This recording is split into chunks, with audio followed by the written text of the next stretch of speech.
welcome to We're Obsessed, a pop culture conversation pod here on the Ringer Podcast Network. I'm Jodi Walker. And I'm Nora Princiati. Nora, today I was like, I feel so normal. I was just feeling like, oh, I feel prepared. I feel normal, not rushed. I was a little rushed. And I think I walked in with providing a really different energy to the space because you were just sort of laughing at me silently with no commentary. It just was one of the most charming things that I've ever seen. You're lying. No, I'm not. I'm really not. But you did barrel in here saying something about how there was a line in the bathroom and then you were wiping something off it was like you had gum on your cup.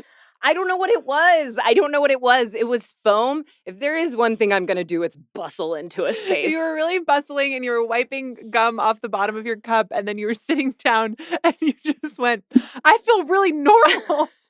If anyone says I'm not normal, they're lying. I'm very normal. I think you're spectacular. And then I asked Sasha if my framing in the on video, famously we're an on video podcast, was normal because did I look normal sized? You just really kept using the word normal. I think that I am experiencing what we are ultimately going to be talking about on the podcast, which one is being a woman. It is a woman episode, I think. And two is like, though summer is not over, and we've been very clear on that fact. Correct. Summer is not over. Correct. It is end of summer. And I have noticed, and I've heard other culture journalists talk about this, that like end of summer is a sort of it's not exactly a dry time in pop culture, but it's kind of a zany time. Things just turn into sort of like shapes and colors. Well, because it's like an unsupervised time. Yeah, nothing's real. And some people are just away on vacation, and those of us who are left perusing these digital streets, we're gonna make a meme. We're getting up to some things. We're gonna make a meme. It is sort of for the girls and the gays, I feel, the end of summer. I mean, I have to say, so I spent the past weekend in the beautiful rolling hills of rural Virginia. Shenandoah Valley. The Shenandoah Valley, the Shenandoah hanging out with Valley. some friends, which was really, really fun. But I come back and I'm like readjusting to society. And you're saying the words Chanty Beluga to me in a sort of begging tone, like, please let me talk about this.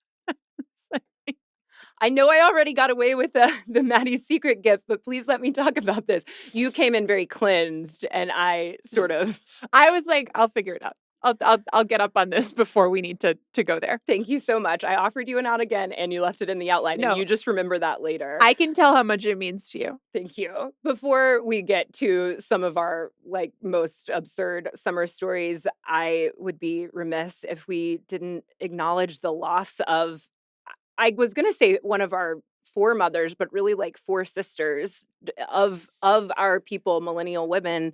Hayden Panettiere passed away at 36 on Sunday, and it's just heartbreaking. It's so sad.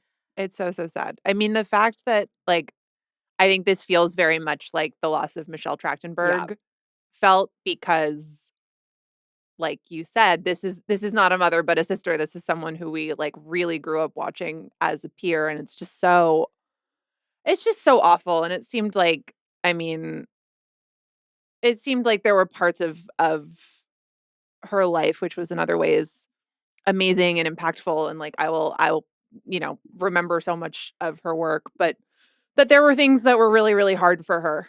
You pointed out to me, or you reminded me that she'd written, she wrote a book, but an excerpt of which that focused on how really severe postpartum depression, led to, or at least really exacerbated some problems with alcohol. And like, it's just heartbreaking that like she had a hard life, it seems like, especially in the later and periods. It seemed like during this period, because this, her memoir, This Is Me, A Reckoning, came out in May, we'd been seeing a lot more of her lately and kind of reflecting on her career and how much so many of these things had meant to us. And she had opened up a lot about the difficulties of her life, very difficult relationship with her mother and with being a child actor, difficult relationship with substances and postpartum depression, as you referenced. And I learned a lot about her during that time. And within that, like that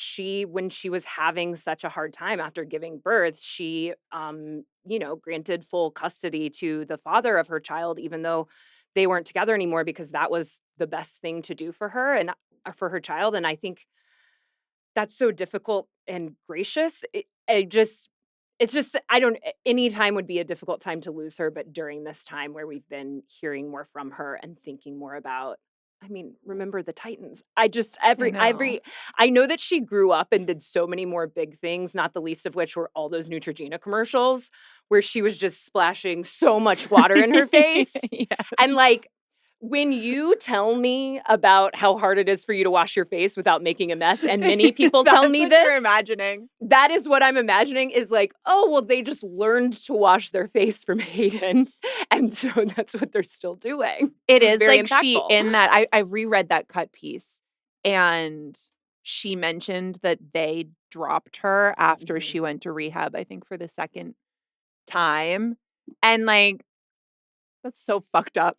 She did so much for Neutrogena. She did so much for them. I can remember her ads so specifically, grapefruit slices flying everywhere. Yes. Like her many, many ads. And I didn't realize. Like just on her cheeks like this, foaming it into a suds. And who do they have now, Nora? No offense, Tate McRae. I didn't see. You know what? I'm an avowed tater tot, but I didn't even really remember that. You haven't seen her taking off her makeup after the show? Yes, I have. With the wipe, like not even she's got still got a full set of fake lashes on. Yes. This is what we're doing now. She also only touches about 4 square inches of face. No, yeah, she is not. The water is not taking over. But it's like, Hayden Panettiere was in so many iconic things. Heroes, which at one time felt like was going to be the biggest thing that had ever happened to the world. Do you remember how big Heroes was in the first 2 seasons? Yeah. And there are just so many iconic reference points. Save the cheerleader, save the world. I wasn't big on her Bring It On sequel with Solange. But the cultural impact it's had, it's I never saw that. I think maybe I was a little old for that, but the cultural impact of the dancing and the dance off, and all of it, and Nashville, and so many people have been, coming out to speak about their experiences working with her, and she just seemed so sweet and so kind, and very sad for the loss. Same. And the end of the summer, I don't know. I actually don't know if it's making me feel better about anything. It's so bizarre. But there have been I'm serious when I say I know I've been saying this about the Real, so it seems like I've already used it. But the way that a lot of these short stories are just shapes and sizes to me, where I have no object permanence on it, or it's this is a picture that's weird. You were I'm obsessed with this photo of it. I believe it first published on Dumois. Sabrina Carpenter, Phoebe Bridgers, and Jack Antonoff at the wedding of recording engineers Ollie Jacobs and Laura Sisk. Which, by the way, you're all listening to Laura Sisk's work every single day of your lives and don't know it. Yeah, I don't know if there's such a thing as a famous celebrity sound engineer. Well, there is, and her name is Laura Sisk. Exactly. And he is also a sound engineer, right? This is a meeting of of sound people. No disrespect to him. She tends to be a little bit more. They work on a lot of the same stuff. They both work with Jack primarily. Laura is always around, and he is sometimes around. But that could reflect nothing but their relationship to the camera. Well, and they seem to be very much in love and have now wed. It's such an interesting meeting of a career. It would be so strange to date and marry someone in your same field. I have always had a strict no writers rule. Male writers, the worst. Yeah. Yeah. But for them to have fallen in love, which means that they at their wedding had just so many famous singers grouped together in interesting groupings. Yeah, there's now a photo. This is more recent, but I think there's a photo of Taylor Swift and Charlie XCX's husband, George Daniel, of the 1975, in a little conversation circle together, that's an interesting development for me. But the one that I'm obsessed with is it's of Sabrina Carpenter, Phoebe Bridgers, and Jack Antonoff.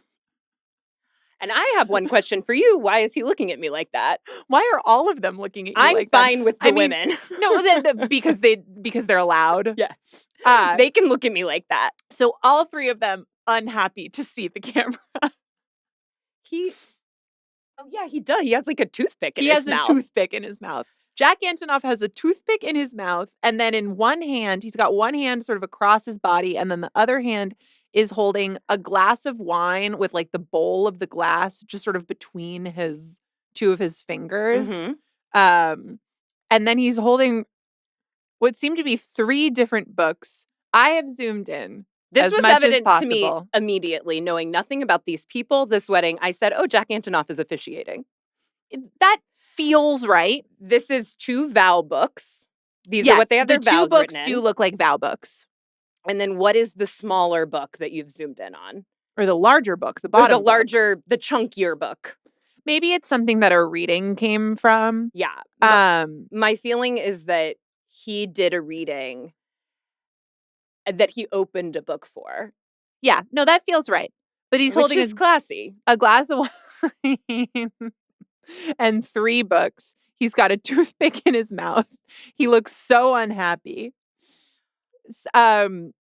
Sabrina is holding an Aperol spritz and looks less angry and more startled. And a little stern, I would say. And just the attitude from these 3. I mean, one of the quote tweets that you shared was they look like they saw Barry Keoghan, Paul Mescal, and Margaret Qualley together, which at this wedding they very well could have. Truly. Okay, because I was seeing this photo everywhere of them glaring into the depths of my soul. And then also all over my timeline, I clicked on the wrong thing. And now I'm getting all this stuff about Taylor Swift having new bangs. And I just did not even presume those were the same wedding for some reason. I was like, everybody's at a wedding this weekend. But no, these 3 and Taylor Swift's new bangs all at this wedding. All at this wedding. Yes. Would you like to take this sacred space to comment on Taylor Swift's new bangs? So I have to say that, like, to me, they're not really. She cut her hair. Right. She debuted new hair and new bangs. She debuted what I would say are basically the same bangs styled slightly differently. They are certainly styled. My mom had these exact bangs when I was born, and I was very interested to see them right now in 2026. Like, they take a sharp, They swoop. a 90-degree angle at the forehead, but maybe because I have such a loving place for them because they brought me into the world, I'm perfectly fine with these bangs. I felt that some others were a bit up in arms about the bangs. You think people don't like the bangs? Some people on my timeline, because I clicked on the wrong thing, don't like the bangs. I mean, people get stressed out about bangs in general. But why would they still be stressed out about Taylor Swift's bangs? That is the I most know. bebanged woman in the I world. know. She said, right. And again, like, I think that a professional has come in and asked her bangs to take a sharp left at the mid forehead. They didn't ask. They demanded. They demanded. For this particular wedding, where she's got a deeper side part than has been happening most often prior to now, it seems. But she cut her hair. That's what happened. She's shorter hair. You're like, I want you to understand this isn't just bangs. But sure. I would say many people were interested in the bangs. What I was most interested in is I have personally recently been thinking, I want to get my pearls back out. Mm-hmm. I don't know where they are. They are in storage somewhere. I have a strand of pearls, that I used to wear the shit out of in college. In my Southern liberal arts college. And she's wearing a very lovely traditional strand of pearls. And I say we're up. Yeah, it is interesting. I think I like this dress. I do not. It's a little matronly, but I think I like the dress. Okay. It's just, it's not for me.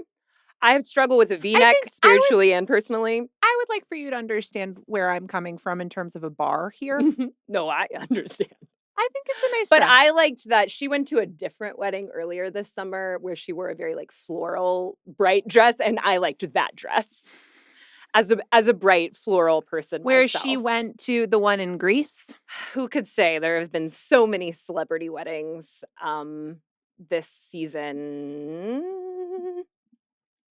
And if I search Taylor Swift wedding, that's not what I'm going to get, is that dress. But I know for many people, her even being at a wedding also just triggers that they haven't gotten to see photos of her wedding yet. Yes, that's true. But as you continue to search, I will say, another wedding. The pink one. Yeah, that one. That I Floral, actually liked. I strapless. liked that as well. Bangs, I liked that as well. A blunter bang with the hair back. That was a strong look for me if we're grading on our curve. I liked that as well. Speaking of strong looks, Jordyn Woods and Karl-Anthony Towns also got married this weekend. Yeah, there were kind of like two weddings. Two celebrity weddings. Every young celebrity, like A-list celebrity, was at a wedding this weekend. Yeah. And also Ben Stiller. On the front. Okay. And I know he's doing it for something. I know there's a documentary being made. Something is happening. Don't tell me. I don't care. The way that Ben Stiller is in the front row of that wedding with that damn horizontal iPhone camera. It's so cute. It's driving me nuts. It's so like your dad. Your dad, who's like a really highly regarded filmmaker, and but like always clearly doing something. Always tilting that phone. So what's the deal? He's going to make a found footage documentary about the Knicks win? I don't know. You should know, Nora. I don't know. He's just having fun out there. I don't think that's the case. I kind of nothing about his Knicks fandom has ever seemed fun. So. Do I think that that's the case? No, because it just seems like people are talking about the fact that this is a thing that exists. Uh-huh. But do I think that it seems conceivable that Ben Stiller would just like kind of be an iPhone dad at an event, tilting his camera to the side? Totally. I think he's up to something. I mean, I think that's obviously the case, but you're saying it could just be what I'm just saying that it could come naturally to him. Okay. And it does. He has no problem doing it. I believe it seemed that the instructions for this wedding were to wear all black. It was like a pretty small, intimate wedding. Yeah, which I was sort of surprised by. It was at a private home in Malibu. And it's so interesting to have like a small, intimate wedding and still have maybe 50% of the guests be literally A-list stars. Kylie Jenner and Timothée Chalamet, obviously. Hailey and Justin Bieber. Ben Stiller and Christine Taylor. Jaden Smith. Michael B. Jordan. Tiana Taylor. I'm exhausted. It's amazing that Justin and Hailey can go to a black tie event, presumably with a dress code, and still not look like they're attending the same thing. No. It looks completely different. It's like... She is wearing sort of a bedazzled prom dress. And I don't know how to, I want to go easy on him.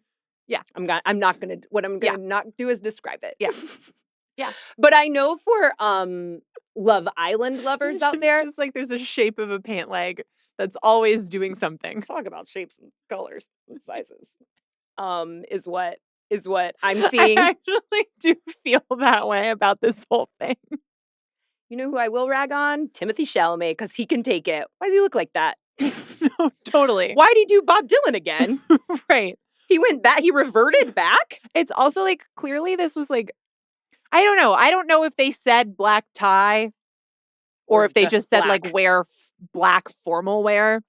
Justin is not wearing traditional black tie, but at least he's wearing he's wearing a suit and he's wearing a black tie. Yeah. Timmy didn't wear a tie at all. He seems to have worn it almost looks gingham, like dress shirt underneath a leather blazer. I even feel that invoking the word dress is collared. Yes, it's a collared button-down shirt. It might be a short sleeve like you love. And Kylie Jenner harrowing thought. Also wearing kind of a prom dress if you were going to be, the edgy gal at prom. A lot of side torso. Talk about shapes and sizes. Sometimes in Pilates, when we're doing oblique work, I'm like, who's this for? I'm not developing anything over here that's going to change the world. But that's who it's for. Apparently it's really helpful for childbirth. Okay, I'm also probably not going to do that. So can I just sit down during side plank? This is just like one of those things that I feel like happens. To me, this is like what being 32 is like all of a sudden, prior to this year, I'd never heard anyone invoke the idea that like your obliques are incredibly important for childbirth. And now I've heard it 18 times in the last 5 months. I mean, one day I'll really find out what the pelvic floor is, but I'm certainly working hard for it. I'm working hard for my future. It's like, I actually, I don't have the pelvic floor is lava. Some feedback from my therapist. I don't have a lot of future orientation, but I am working for that pelvic floor in the future. Yeah. Yeah. And Kylie Jenner's working for her obliques and wearing that dress. I like it. I like what she gets up to. It was just a very, the weddings, celebrities, they're just like us. They don't know how to dress for a black tie event. And they're going to a lot of weddings this summer. Can I say something? Sure. I don't think it's hard to dress for a black tie event. I think it's interesting. I feel that I'm on an island with this take. No, it's so easy. Like, I don't know. Is that an instance where it's easier no, it's very hard to dress for a black tie optional event. Because you're like, do I go cocktail? Do I go tea? Do I go gown? And then you just ask your pals. Yeah. And then you all kind of decide, I'm going to wear whatever I wanted anyways. I agree. Well, and I think this is something where like there are people without realizing it, I think are split into different schools of thought with this, which is this was an observation of mine from planning a wedding. There are people who really want to be told what to do. They really want you to be like, whether you like it or not, you do this. And then there are people who really want freedom. Mm-hmm. They really want to feel like, oh, I want to dress up. I want to come up with a look, but I want it to be what I like. If I'm spending money, what I want to spend my money on. For your wedding? Like what they're going to wear. Okay. Like if I'm going to buy a dress, I want it to be a dress that I'm not buying because it conforms to this dress code. I want it to be something that I want to have in my closet.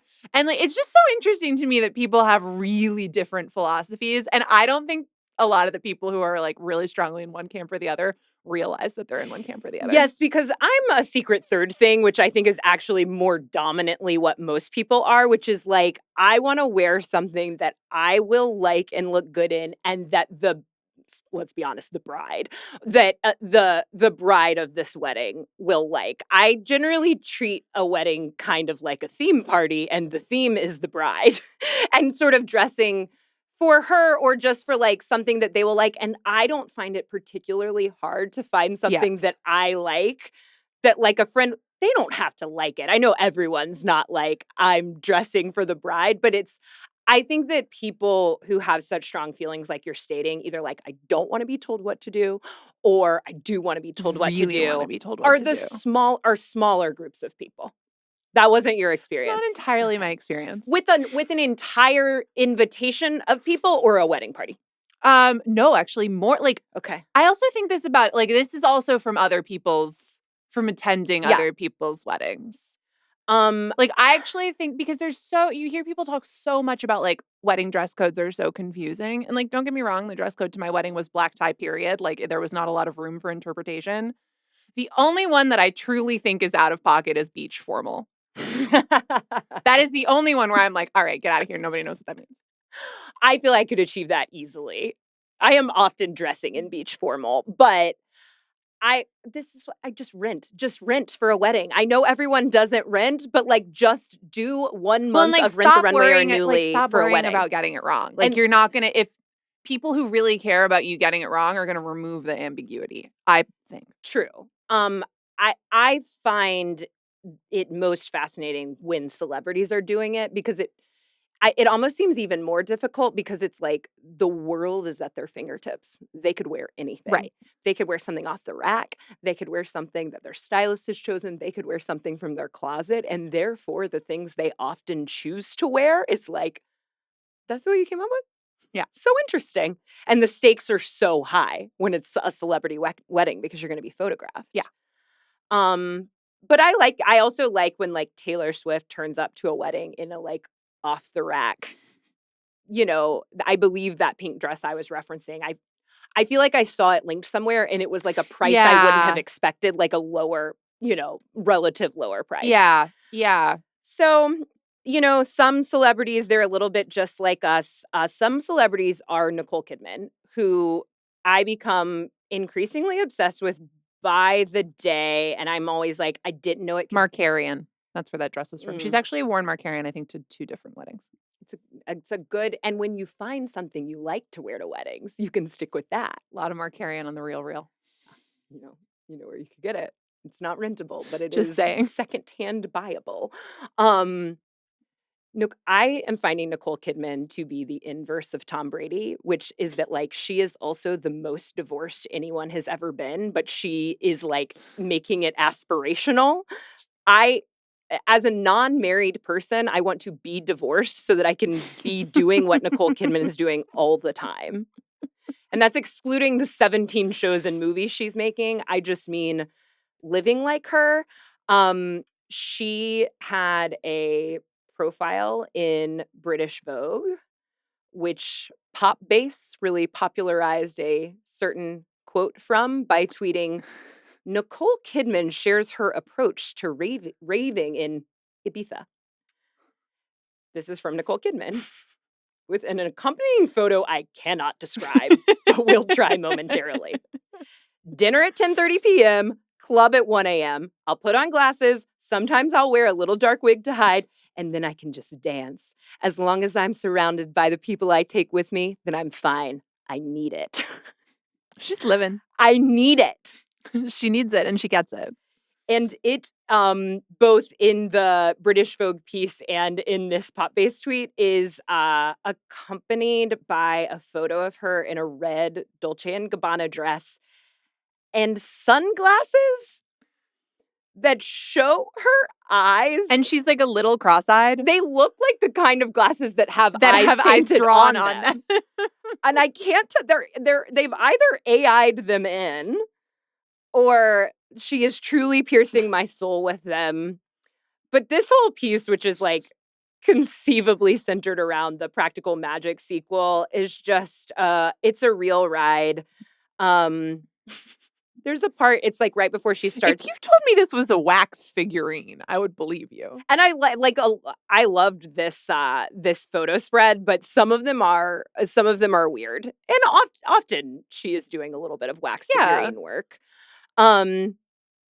Because she keeps us guessing. She also says in this British Vogue piece about the home that she has in London, she says, I've had it for 20 years, 21 actually. And then the writer writes, she explains of her London bolt hole, which was a new word to me.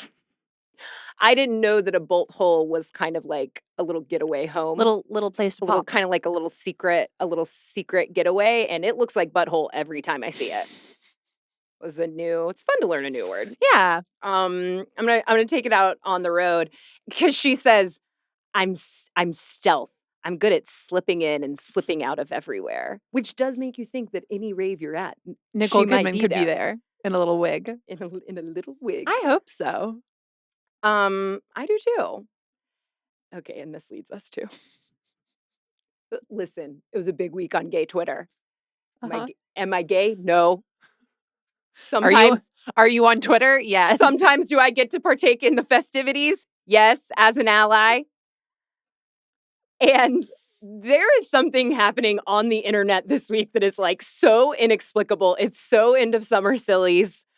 I saw someone point out that like this was about the time of year last year when Very Demure was taking off. Mm-hmm. Now, is this as viral? No. It is quite viral. Did this cross your desk before I got to you? No. Damn it. But I also really was logged off for the weekend. That's true. You were in the Shenandoah Valley. There is a comedian named Courtney O'Donnell who I think the niche viral is often more fun than the. Oh, I just think that we need to be, because sometimes we are speaking to readers who are engaging with these things and also readers who want to know what's going on out there. I just think that we need to be honest about scale. We do need to be honest about scale because this is the kind of thing that like no one is going to ask you about at a party except maybe one person, and then it will bond you for life that you both knew about Chanty Beluga. And you know, I don't know that I would be so bold as to be the person to mention it at a party, except I guess you could say We're Obsessed is my party and I'm mentioning it. It's been mentioned. And I'm insisting upon it. It's very simple and also impossible to explain or understand, which is that this comedian, Courtney O'Donnell, launched this alter ego about 2 weeks ago. I've seen some of her other, like, comedy videos before, which are very funny. There's one where she's acting like she's on a podcast. Yes. And she's like... I think she's a whole fake podcast. Like a whole bit of fake podcast. Yes, where like she'll be like, did you hear that 50% of the world is human beings? Are you hearing this? And it's just the way that we like make things outrageous and outlandish and also speak completely out of turn from time to time. I love her for that. And now I love her for this, is that she created like profiles for this alter ego. But one particular video really took off, which is... The caption is a woman named Chanty Beluga introduces herself at a pool party, and she just walks up to a group of people and goes, "Hi, I'm Chanty Beluga," and then kisses everyone unexpectedly on the cheek. And so fully embodies a woman named Chanty Beluga confidently introducing herself as Chanty Beluga. And it must be so hard to have a strange and complicated name. But she really embodies it. And then the whole shtick is just... like a woman named Chanty Beluga accepting her coffee. And it's like a barista saying... Cappuccino for Chanty Beluga. You wish he was saying that. He says, grape latte with cheddar cheese foam for Chanty Beluga. Wait, she did one where it was more normal than that. She's escalating. She's doing that thing that serial killers do, where they're escalating and then they're hanging around the crime scene.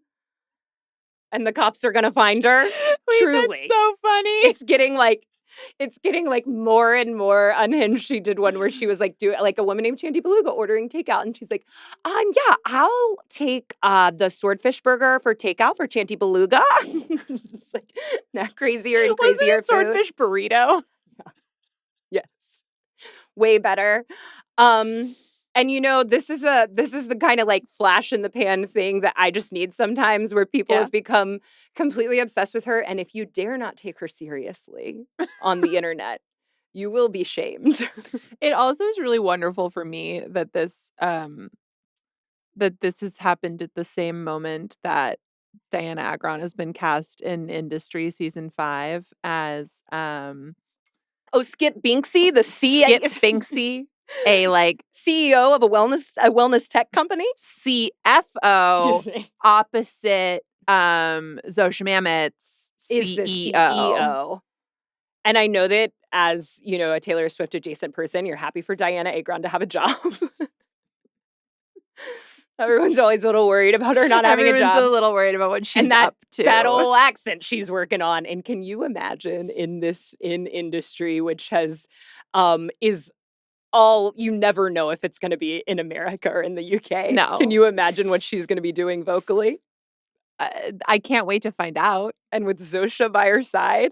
I cannot wait to find out. This is like this is, you know, what I call pug news that makes my head go like this. This is like the news that Lena Dunham and Carly Rae Jepsen are making the 10 Things I Hate About You musical. Yes. Which we just learned is coming to the stage.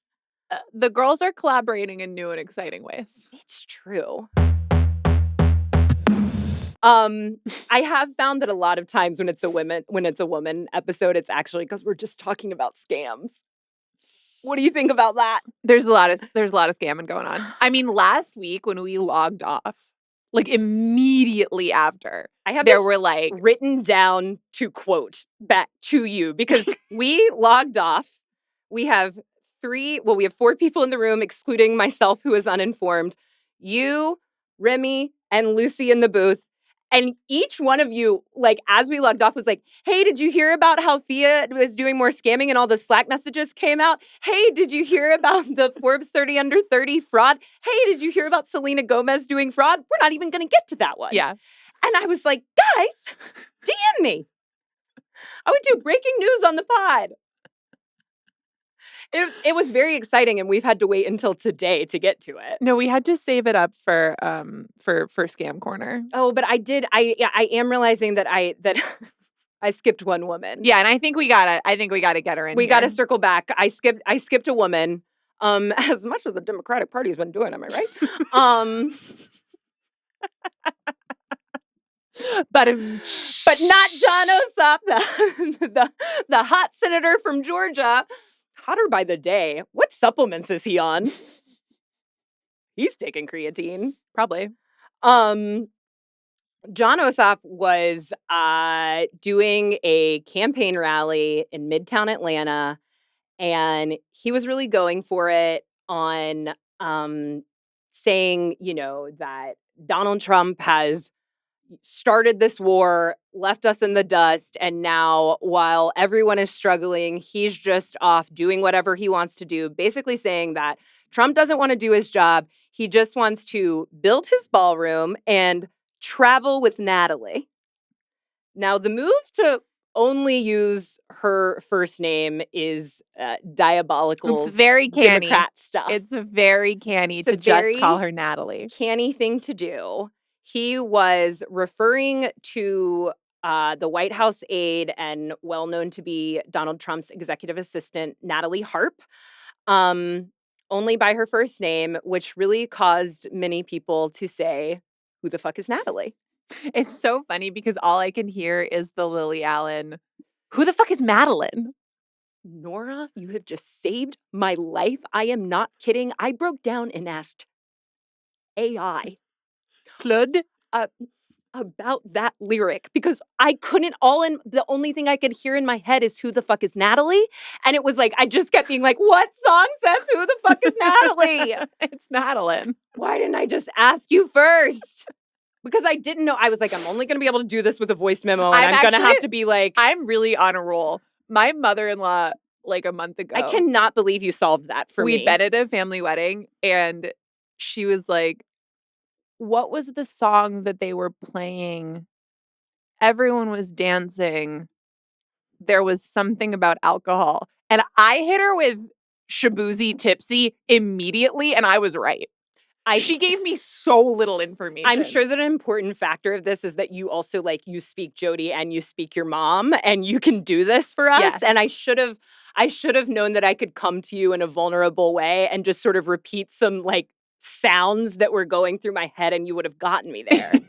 Because I've just been sort of, and I was like, clink, click, click, clack, click, clack. It must be in a musical because of the sing-songy way that Lily Allen says it. Yes. And the internet could not get me where you have just gotten me. Got you. Man. Anyway, that is really what it sounds like to me too. Who the fuck is Natalie? It's what it's been sounding like. And I think that many people, but not all people, know of this woman, Natalie Harp, but she's kind of out of sight, out of mind. There was a sort of expose piece in the New York Times in 2024. Yeah. By, who was it? Well, so I know Maggie Haberman. Yeah, and then a lot of the dynamic between her and Trump was in Maggie Haberman and Jonathan Swann's regime change book. And so there was this piece and also within the book about how this woman who had been on the campaign trail in a very strange way and doing many completely devoted to Trump. Yeah, let's back up even a tiny bit more, which is to say that she used to be an anchor for One American News Network, and one of the first real points of contact between her and the Trump administration is seemingly when she broadcasted that Trump had enabled through a certain right to try program about medical trials, had enabled her to get a treatment that had saved her, that had helped her beat this bone cancer. apparently the treatment that there's a lot of there's some evidence suggesting that the treatment she received she would have been able to get no matter what, but like nevertheless, she credits Trump with saving her life. She went on her broadcast and was like, President Trump, you saved me. And he really liked that. You saved my life. I wouldn't be here without you. It's all thanks to you. And yeah, no, that it seemed to go over well. So then she was hired into his campaign, right? She wasn't in his first presidency. Yes. Very young. Yeah. She ended up on the campaign trail with him, notably during that time when the campaign decamped to his golf club in New Jersey. Many of the people around him had become concerned with her impact on him, the kind of information she provided to him, what the relationship was, and were kind of trying to edge her out. So according to the reporting, she first booked her own room there in what are described as maids' quarters. Yeah, like she called like the head of the grounds staff. Yeah. And was like, is there somewhere she was in like, staff can housing I, that I Lorelai can... Gilmore this thing? Is there a cottage I can stay in? Yeah. You'll barely see me. But then that was ultimately, like, proximity-wise, not close enough to Trump for her to do all the things she needed to do. And so she just started staying in the women's locker room. Like sleeping there. Mm-hmm. Yeah. Yeah. It's really odd. Headquartering in the locker room. There are a lot of odd things during that time, including the work that she was doing. So like there's a lot of you're gonna have to say the phrase portable printer pretty soon. Well, I'll start you with another one, human printer. Human printer. Which is what her colleagues called her. And I know that the right is saying that this is misogyny to suggest, which John Ossoff did not do directly, that like there is an inappropriate relationship between literally, them. like there's this whole like Megyn Kelly is like running around being like, John Ossoff is so nasty. Like, how dare he not consider the impact on this woman of speaking about her that way? He said her boss likes to travel with her. And he does, because he took her in the damn He's catering there truck. All the time, and he took her on the, like, safe plane. Notably, he put her in the catering truck, and he took her with him, and he left Mark Rubio's ass and everybody else to dust.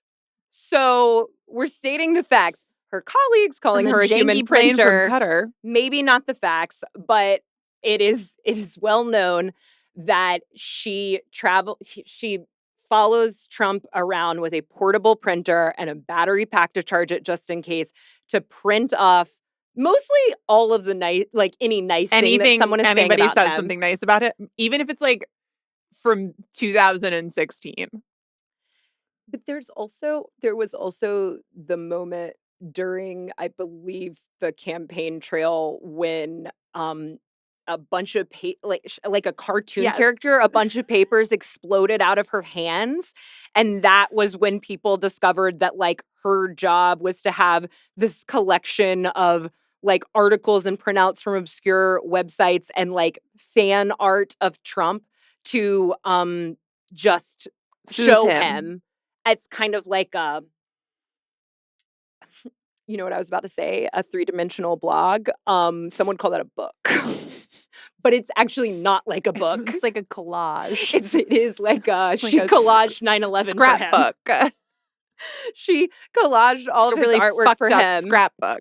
And like she is the reason that people like Laura Loomer might come into his orbit because per the reporting, it has become known that she's kind of like this loophole. She's a really easy way to bypass certain procedures and people who would like for that to be a little more organized. I mean, it seems like it seems pretty evident that she is not, other than with the president, she's not a popular figure within the White House and within the administration, presumably because that seems to be a culture of people who are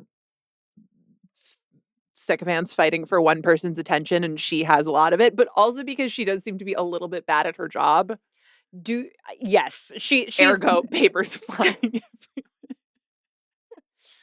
She's the Kathy cartoon of the Trump sycophants. Do you think she's doing the kraut and beef diet? Yeah, I mean, it seems like, look, she slept in the locker room. It seems like Natalie will go pretty far. Do you think she was eating kraut in there? I mean, here's the thing: is like they're all of a sudden there's all of this like online discourse about, is John Ossoff suggesting that they're having an affair? Like, is that mean? My point of view is that he's perhaps suggesting that something far weirder and worse is happening. Yes, because is it Michael Wolff's book that says that when he won in that he's post-sex, so like somehow worse. I hate everything. Should we talk about the letters? Go ahead. Which in my head, I always sing like Eliza Hamilton singing The Orphanage. And Natalie Harp wrote 51. Sorry, I did Hamilton. She became known for leaving these series of like intimate letters around for Trump that the Secret Service became pretty concerned about because of how obsessive they seemed. Where she said things like, I don't ever want to let you down, and referred to Trump as being, and these words are capitalized, guardian and protector of my life, which gives real God energy, and saying that she wanted to get back to that synergy that they used to have together where they'd talk about everything and nothing. Can you imagine talking about everything and nothing with Donald Trump? I actually can't. Those are the only things he talks about. So I wonder how the synergy broke apart. Yeah. Did they start talking about actual things? That's actually just his normal speech pattern. She was like, our conversations have gotten really specific and I feel like we're getting too far. You're not obfuscating enough. And the kind of the worst line to me, I want to bring you joy. And that's sort of like this woman, she has strayed so far from the light. But now, I mean, the whole thing is like now she is in the light, and John Ossoff has become the first person to kind of, I guess, like publicly even just refer to her. And I do think that they're like maybe not mounting, there's just peripheral rumors that this is some sort of affair or that the boundaries are off. And like, it's like, that's the least interesting part. Yes.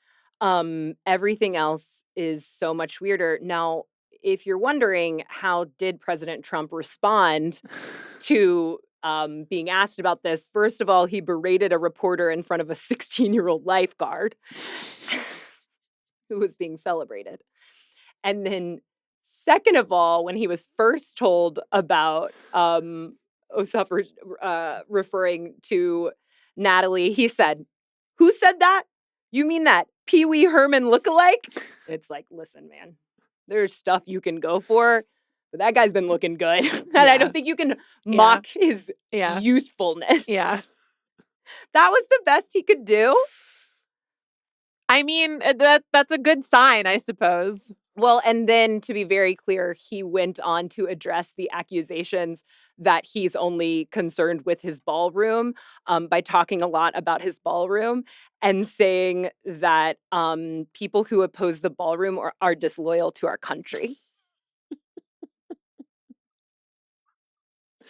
So stupid. That's the news. So stupid. It's so stupid. It's treason not to like the ballroom. You can't even not like it. It's treason to not be excited about the ballroom. You have to be excited about the ballroom. Oops. And this does bring us to Scam Corner because oops, I did treason. Oops, treason. Oops, all treason. Oops, I did some treason. Oops, Phoebe Gates did scam. Yes, definitely. Oops, another 30 under 30 star did fraud. Kind of like an OG. Let's start with Phia. Okay, Let's start with the Phia scam. Now featuring more scam. More scam. And longer scam. So Bloomberg last week published an updated report on what's been going on over there. Oh, the cookie stuffing? The cookie stuffing. Mm-hmm. And I do want to point out that, like, it remains incredibly silly that this is called cookie stuffing. And a lot of this reporting came from internal Slack conversations at Phia that Bloomberg had obtained. And all of these people who run this company they're just typing about cookie stuffing all the time. They're saying, are those cookies stuffed? We got to get more cookies stuffed in there. We got to stuff these cookies bigger. We got to stuff these cookies better. We got to be pelting. We got to double stuff these cookies. Pelting the internet with cookies. They were doing like what, we talked about last time that they were doing, which was basically if you had interacted with Phia, which is this shopping, they build themselves as a personal shopping assistant that helps you find the lowest price on whatever it is you're looking for. And you can also go kind of like directly into their platform and shop for things directly through their links. There are lots of ways to use Phia. And that's, given that no one's ever actually used Phia, that is something that's had to be clarified. Yep.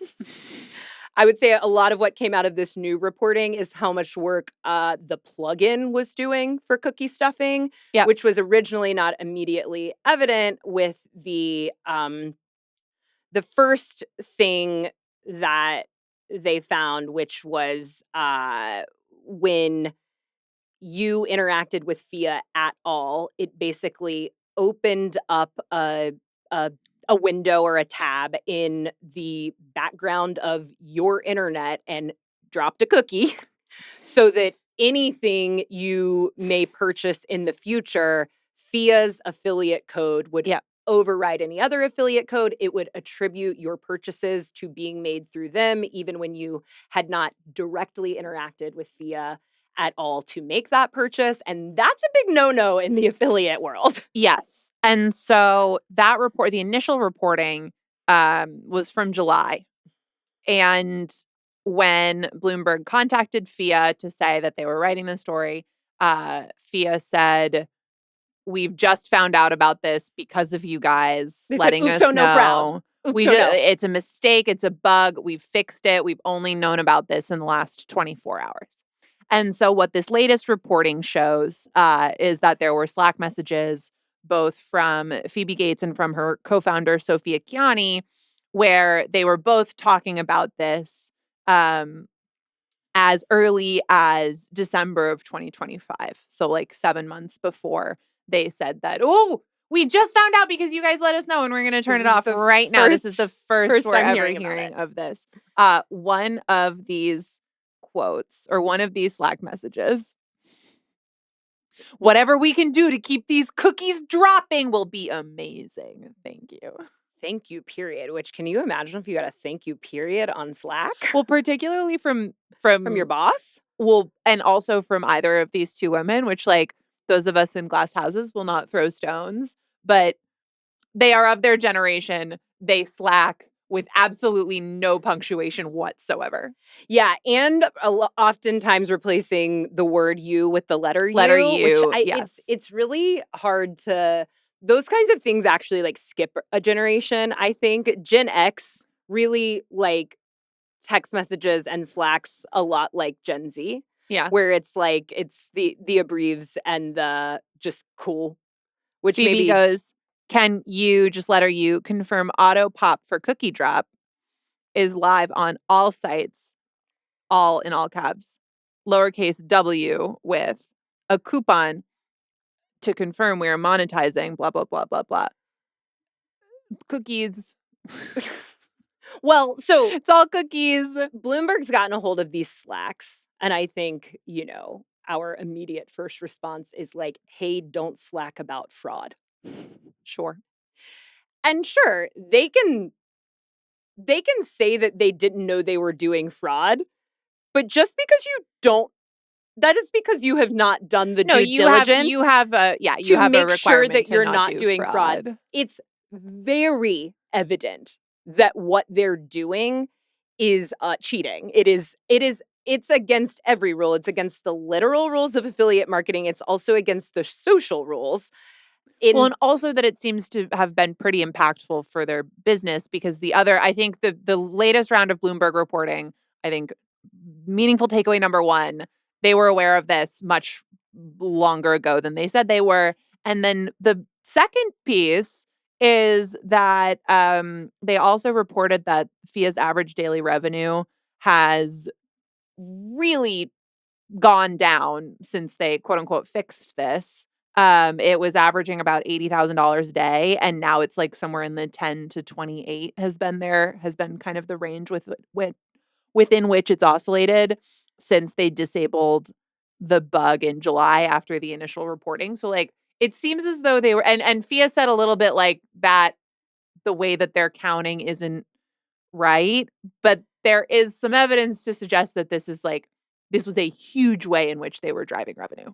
Nora, the way in which they were yoinking commissions from all over the place is like pretty outrageous. I think like if you consider it like traditional commission, it would be like if at Sephora I came in and I spoke to you at length about a foundation, and then I went to purchase the foundation at the desk, and they said, "Did anyone help you?" And I said, "Yes, Nora helped me." And they said, "Okay." And then they typed their own name in there. They said, "Phia helped her." And then it would be like if they just also accredited a different customer with having helped you, fake hired her, and then took her commission so that they could have that money too. A lot of the Slacks that were published around some of the stuff that Phoebe Gates had said and what led Bloomberg to do more research about the many different ways in which they were cookie stuffing was around Etsy. And she is pointing out to an engineer that their commission returns and their uses on Etsy seem way low for the plugin for what they expected. And they expected a lot because they're basically trying to get commission on every Etsy purchase, which is a really dangerous game to play because Etsy's gonna notice that at some point. Yeah. But until that time, you know, you can sell Sydney Sweeney that you're this multi-million-dollar business, and so she should contribute.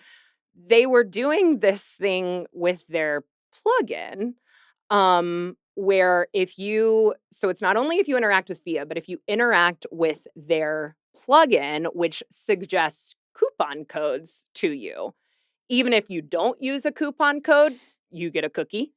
If you interact with a pop-up from Phia at all, which includes to close it, you get a Phia cookie. And then your foundation that you purchased puts $1 in, listen, I'm going to say it, Phoebe Gates's pocket. And that's nuts. Yeah. That's it's definitely not allowed. It's pretty like signature fraud. Yeah, no, it's totally fraud. Pretty straight down the barrel.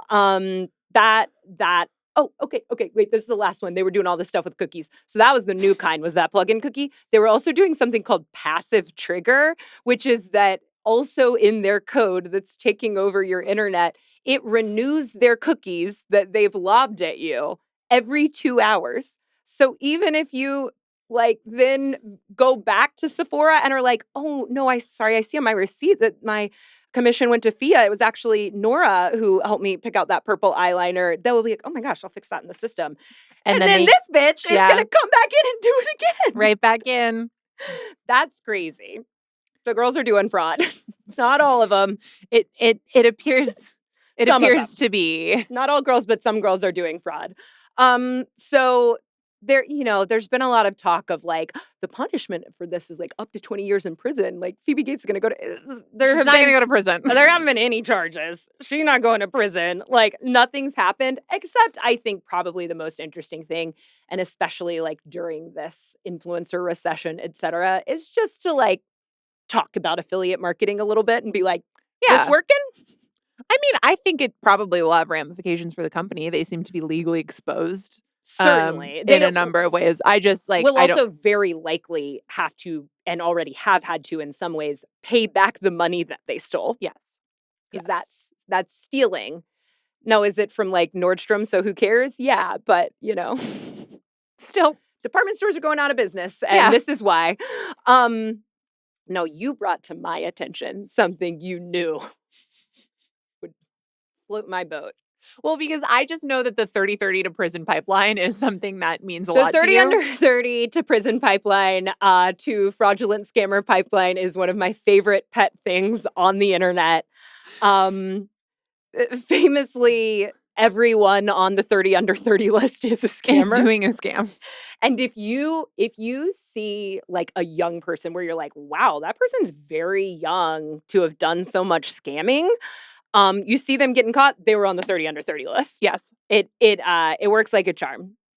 Elizabeth Holmes, Martin Shkreli. Recently, I do not know how to say her name, Goki Guven, the 26-year-old fintech startup founder, who is, facing up to 52 years in prison for an alleged $7 million fraud. Sam Bankman-Fried, Caroline Ellison, like the list goes on. And apparently the corruption starts at the top. This stood out to me because I know how much this means to you. So we have I'm going to sit back and enjoy it like I'm the audience. We have a bit of a 30 under 30 scammer curse final boss situation. So last month, Forbes fired a longtime top editor named Randall Lane, who was the originator, like who came up with the idea of doing 30 under 30 and like branding it. And that was Randall Lane's sort of brainchild. Which you can imagine, started as a unique and inventive and innovative idea. And then when the due diligence falls down a little bit and you're drafting a bunch of scammers and or doing cookie fraud, it just spins a little out of your orbit. Anyway, so he gets fired last month, and then it came out in the New York Times last week that the reason for his firing was that the company discovered that he had received $6 million from a business associate, and he hadn't disclosed the gift. Yeah, it's a big gift. I'm going to say it again. Oops, fraud. Oops, fraud. Oops, I did a scam. It was like both the giver and the recipient say that this was a gift, but the person who gave him, I repeat, $6 million was the founder of this research company, Shook Research, which if Forbes writes an article that's like the top, I'm trying to come up with a real example, but like the best in-state top next-gen wealth advisors, or oh my gosh, I had just been wondering about that. Oh, well, get a load of this one. Top wealth management teams, private wealth. Often when Forbes writes those types of stories, which people don't, as far as the way that I understand it, people do not pay, like, wealth managers or people in business or companies, they don't pay for placement on those lists. That would be bad. But they do pay for plaques for the ability to sort of like brand themselves as, one of Forbes's best in state top next gen wealth. God, that's so many words. Well, when you're a little girl, you have a dream. You have a dream to be one of Forbes's best in state top next gen wealth advisors. And those are real revenue streams for them. And this company, quote unquote, like does that research so that when Forbes writes that, they don't really just have to say like, well, we came up with this list. We decided this is the list and this is the list. They can say, based on data from Shook Research. And so like those are pretty symbiotic businesses. Anyway, the guy who started that business gave the guy who started 30 under 30 $6 million as a present. And Forbes said, actually, you cannot do that. Well, Forbes actually said, like, I'm not sure if you can do that, but you definitely have to tell us about it. Right. And you didn't, so you're fine. What you can't do is not tell us about it. Anyway, I needed to make sure that crossed your desk. Thank you. Wow. Okay. And Nora, because you had given me such a gift, I had to scrounge up something for you in this white elephant of scam. And so you already knew that Bethenny Frankel had created a pop-up in the Hamptons called Supermodel Cafe, where she would be shilling her disgusting diet foods. Yep. That was on your plate. You knew about it. The cottage cheese bagel was on your plate, as they say. But I had to bring to your attention a little piece from the Southampton Press, where they let us know that Supermodel Cafe, as it were, had been accused of utilizing tables and chairs of unlawfully substantial size. Per the Southampton Public Safety Administrator, and this is of no relation, Ryan Murphy. It's just a name, people. There was an amazing tweet about that I don't have pulled up. Where she says, the Prophet Pizza on Twitter quotes basically what I just quoted from that piece in the Southampton Press and says, "I tell my husband as an anvil filled with 900 pounds of chicken salad lands on me." And yeah, sometimes it's like, I have no one to tell this to except Nora and our amazing readers who will care. The trials and tribulations of Bethenny Frankel's Supermodel Cafe,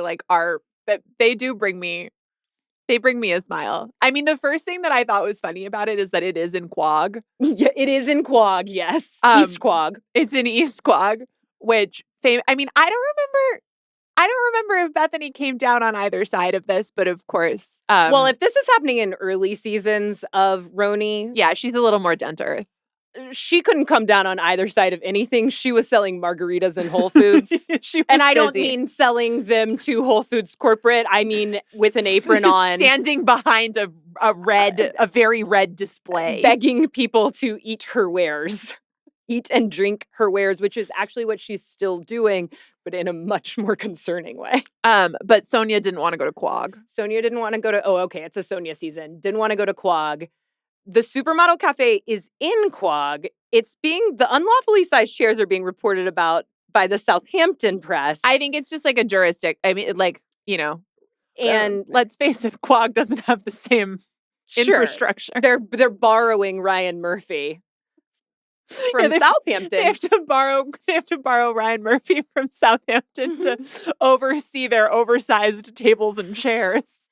Now, I think what's actually going on here is that she had tables and chairs that were like going onto the sidewalk and going over their allotted space, but it does make it sound like she has substantially sized tables and chairs. And let me tell you the irony in that, Nora, is that she talked about this to people, and people have she talked about it to People magazine. Society has obviously been saying back to her, like, hey, we're in like a pretty tricky time for body image and thinness being prioritized. Maybe don't do your fucking cottage cheese pop-up right now. And she said that she's doing really important work by not using skinny in the name this time, like her Skinny Girl products.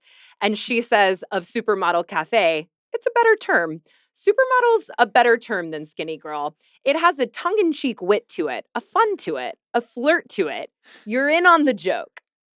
You're in on the joke that you can come here and get my $43 caviar bagel.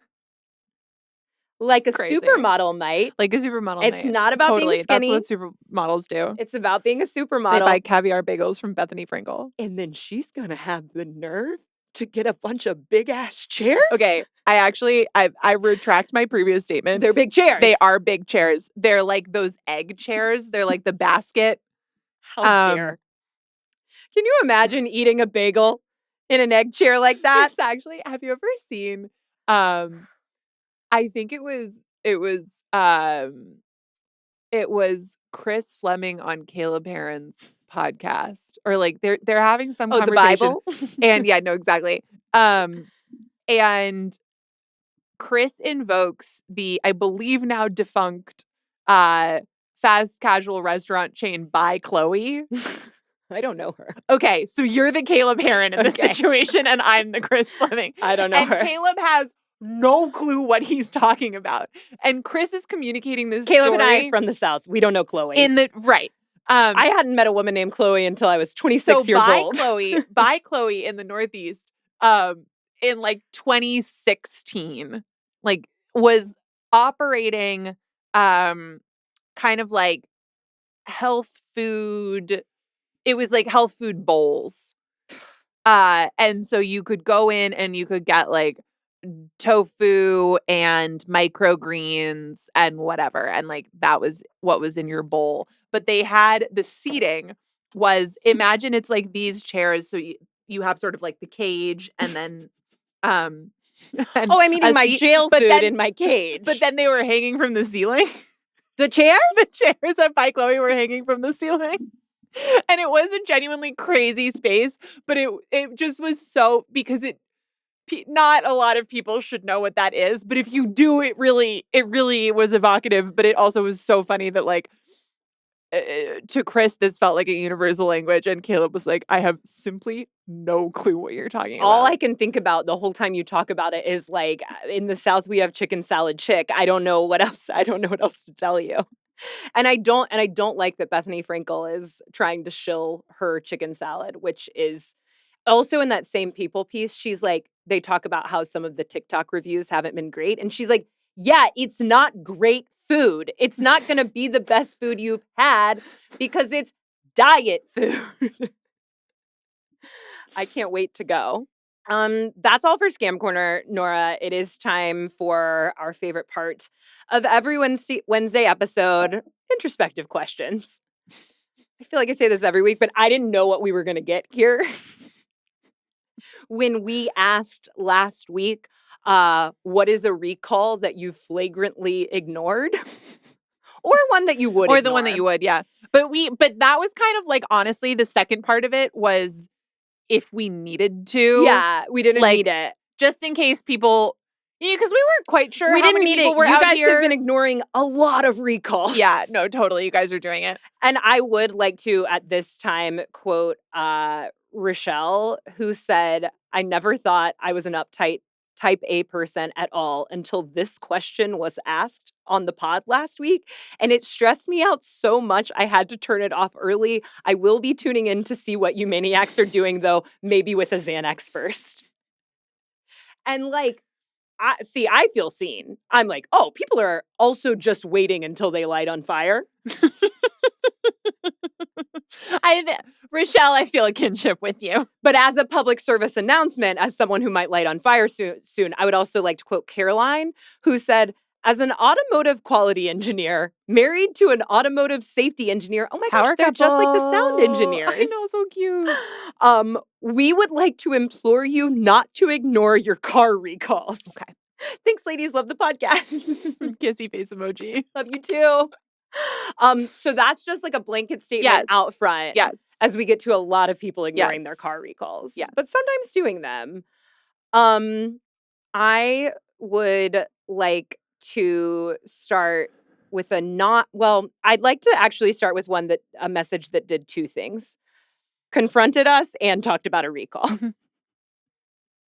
Okay, first, my husband and I both listen to the pod separately and almost always have some reason to text or talk about something y'all have said. That's beautiful. That is gorgeous. That's partnership. It's very special. Today, I got a text from him that called out female business owner erasure on the basis that Aldi was actually founded by the brother's mother before the sibling drama went down. So they took a woman-owned business and tore it asunder. And they mucked it up. Classic. With their brotherly. You know, we do regret the error to all of our perfect brothers and sisters. And mothers of brothers. And mothers of brothers. Sorry to all the perfect brothers and sisters and mothers of brothers out there. We really are. He said, secondly, I am currently, and for the first time, flagrantly ignoring a recall, as I was notified by Amazon yesterday that the Rainbow Feather Pride headband I purchased had been deemed unsafe for sale and recalled. The Rainbow Feather Pride headband. Unsafe? Why? I need to know what it was Full doing. of needles? Full of needles? And maybe probably my guess would just be somehow formaldehyde. Listen, I ordered it over a week early and I didn't receive it until the day after the parade. So yes, my plumage will be seen at next year's festival. Risk to life and limb be damned. I'm Googling this. It will be at risk of exploding in their home for the next year. What if this is the way that the husband is finding out that the recall is being flagrantly ignored? I know. You're Googling it. You think there might be an article about that feather headband being recalled?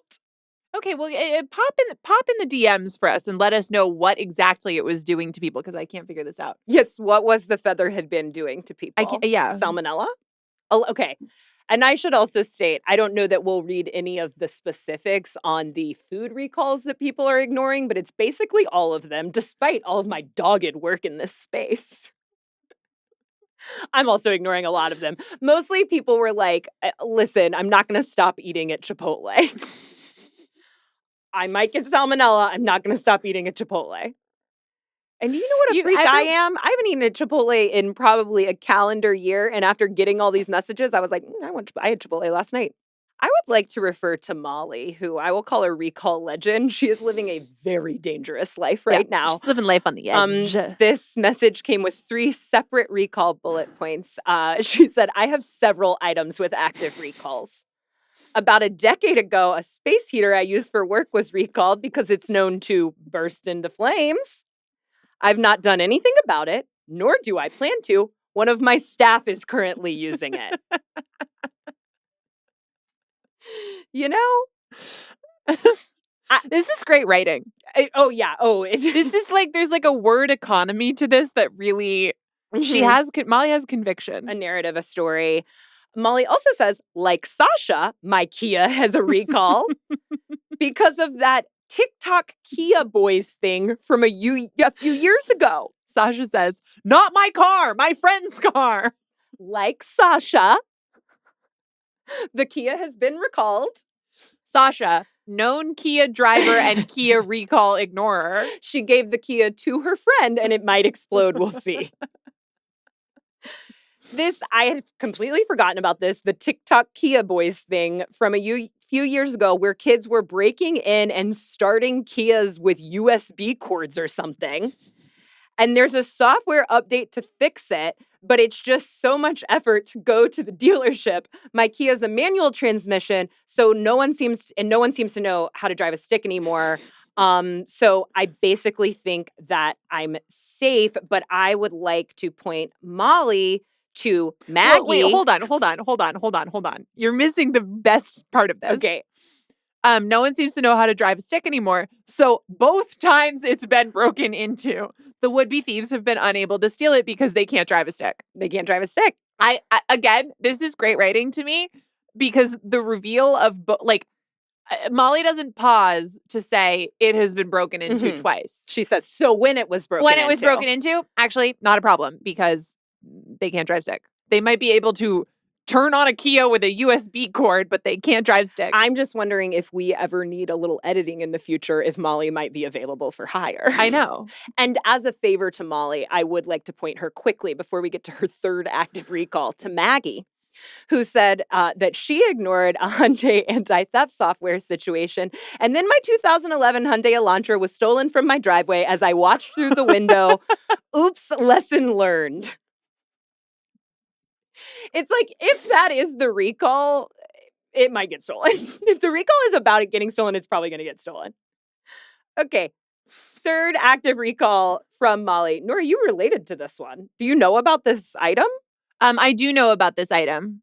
She said she has one of those Medea U-shaped air conditioners. It has a recall for mold. I can't use it in my current apartment because of how the windows work, so it's just sitting in my closet.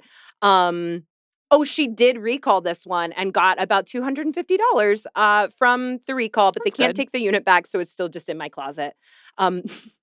They made me cut the power cord so it couldn't be used, which we asked, like, how do recalls work? I learned a lot. Yeah, usually they're not making you send it back, and they're actually, in a lot of cases, causing problems by forcing people to, like, have these well, they're not forcing you to have it in your house, but forcing you to dispose of it on your own, but they're requiring proof that you've done something that makes it What's not really usable. funny is that a lot of times it's like if it's something that might explode and they're like, please cut the electric cord on that. Right.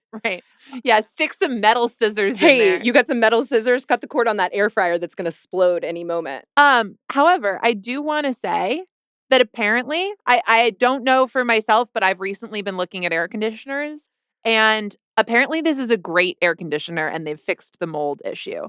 Wirecutter says it's energy efficient and also like one of the quietest air conditioners that you can have, which is information that I held on to because as podcasters, sometimes in studio, but sometimes at home, the sound of your air conditioner can actually turn into a thing.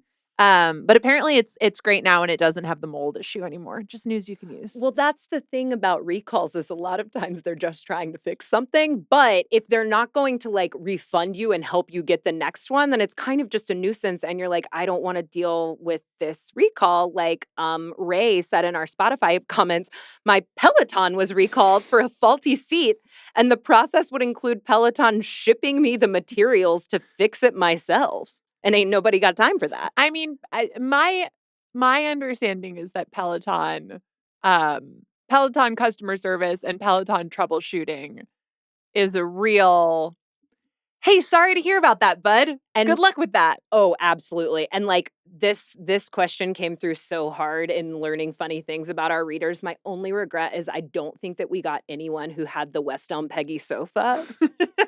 You remember that? Yes, I do. Where they were just sending everybody buttons. Yeah. Like, sorry, all the buttons came off your sofa. Here's some more buttons. Why don't you learn how to tuft at couch school and sew these buttons back on?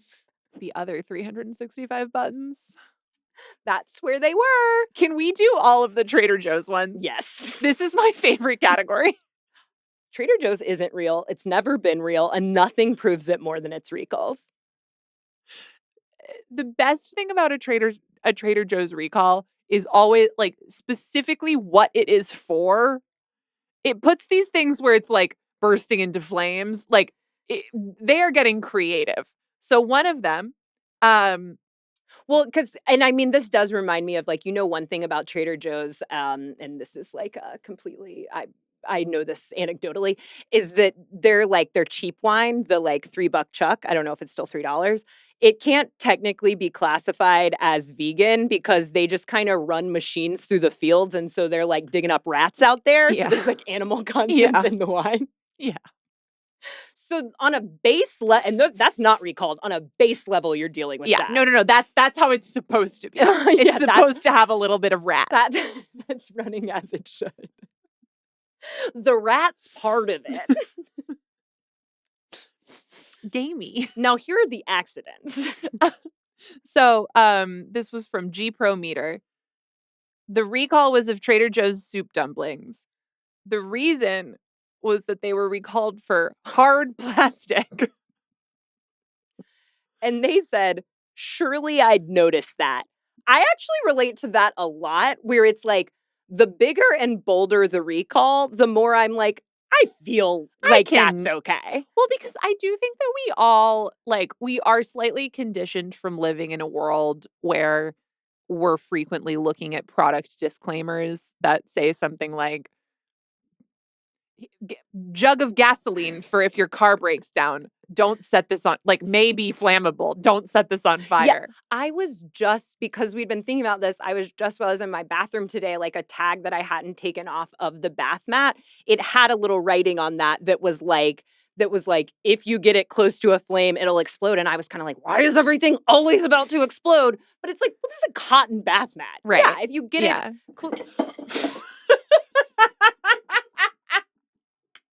Keep it.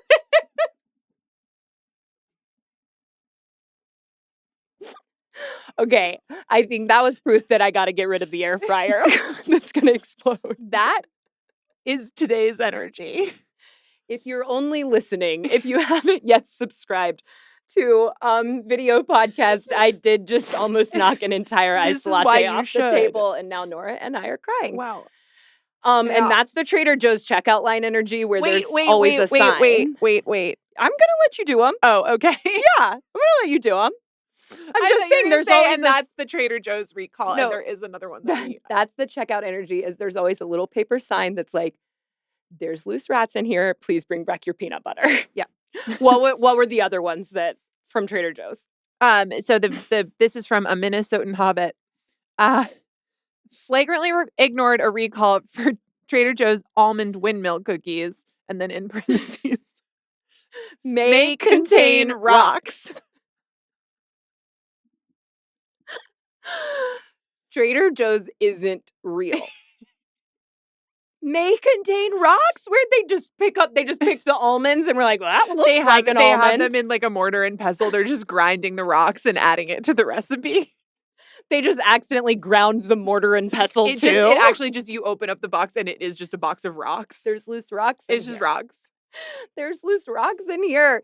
So much. You're so right that I think a lot of rocks have an almond glaze.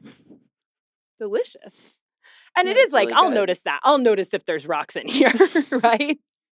But so much of this stuff is so silly and cartoonish on both sides that you kind of, unless you are someone who was immediately floored that anyone wouldn't be like respecting a recall, someone sent us a message that the mattress in their guest bedroom is currently recalled, but every guest says that it's so comfortable. Unfortunately, if it got near a flame, it would combust. And to like officially recall it and get the refund, they have to write "do not use" on the mattress and like take it to the dump and send evidence in. And they just don't want to do all that. So I wonder if they could write, I'm not encouraging anyone to do now fraud. You're going to do recall fraud? But like, if you wrote "do not use" on your mattress, you could still put streets on it. Yeah. And your guests are just at risk of lighting on fire. Well, they're at risk of lighting on fire right now. No, this one came in as kind of like a half message, and so I don't totally understand how they got a hold of the Costco vodka, but I'm still going to read it. A recall, they said, I drank the vodka. It's just how it starts, at least in my eyes. I drank the vodka even after learning of the recall because Costco said it was safe. However, a quote from the recall is, Costco offers refunds for tainted vodka with, quote, bathroom urinal puke vibe. And that was from the New York Post at the time. So that one actually did reach like real headline that sounds fake levels. Yes, I'm looking at this. Urinal vodka.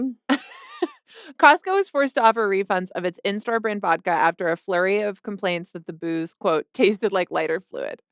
The membership-only warehouse club's Kirkland Signature American Vodka, which is priced at $16.99 for a 1.75-liter bottle, has a cult-like following among shoppers. However, those that bought the vodka in recent months began complaining on Reddit, classic, about a funky taste, with one user likening it to a, quote, bathroom urinal puke vibe. I don't like that at all. I don't like that. That's one too many reference points. Yeah.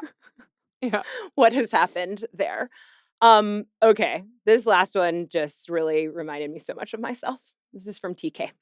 In the middle of writing my senior thesis in college, my laptop was recalled because a fan was overheating and making terrible noises, something I was already unfortunately experiencing. I was the least popular kid in the library, but the idea of not using my laptop while writing my thesis was too overwhelming. My laptop died the week after I turned in my thesis, and I used a library desktop for the remaining 3 months of college before graduating. And I think that's beautiful that the laptop stayed with them through the end of the thesis and simply passed away. Those must have been some harrowing final days, and I feel for you for having gone through that, but it is, they know. It's a beautiful show of everything's computers. A phrase I thought of a lot during this episode. And it does, in a slant rhyme formation, bring me to our next question. This is one of my favorites. I ask this a lot. I ask this a lot generally at dinner tables with like people that I know very well. And sometimes I ask it of spouses to say about their spouse. But I feel that the readers are my best friends. And a lot of spouses are listening, actually. So feel free to do it in that way, which is, what is one fact or anecdote that tells me everything I need to know about you? And you can feel free to elaborate on what that fact or anecdote tells us or not. You can just leave it as is. Just tell us what it is. I can give an example, which I've maybe said on the podcast before, but I do think that it tells you everything you need to know, good and bad, about me, which is that at the beginning of my sophomore year of college, the O key came off of my laptop and no longer worked. And I copied and pasted every O I ever wrote for the rest of college. Control C, Control C, Control C. There's an O in my name. Yep. I was an English major. Yep. Wrote a lot of papers. Maybe could have had it fixed. Maybe could have pinched some pennies. Didn't do it. Got through it. Just stuck it out. Laptop died at the end. And look at me now with an O key. And yet, That's tells beautiful. me everything. Maybe you can reward us with yours. Yeah, on the I have next to episode. I'll think about it. Okay. DM us. I know my husband's. You can give us Bobby's too. It's very fun to do it about your spouse. DM us, email us at we'reobsessedpod@gmail.com. Everybody stay safe out there. Yeah, stay safe. Don't get lit into flames. Try not to explode or eat any rocks, please. And we will. Thank you, Nora. Thank you, Remy and Lucy in the booth. Thank you to Sasha. Thank you to the reader. We will see you back here on Friday on We're Obsessed. Bye. Bye.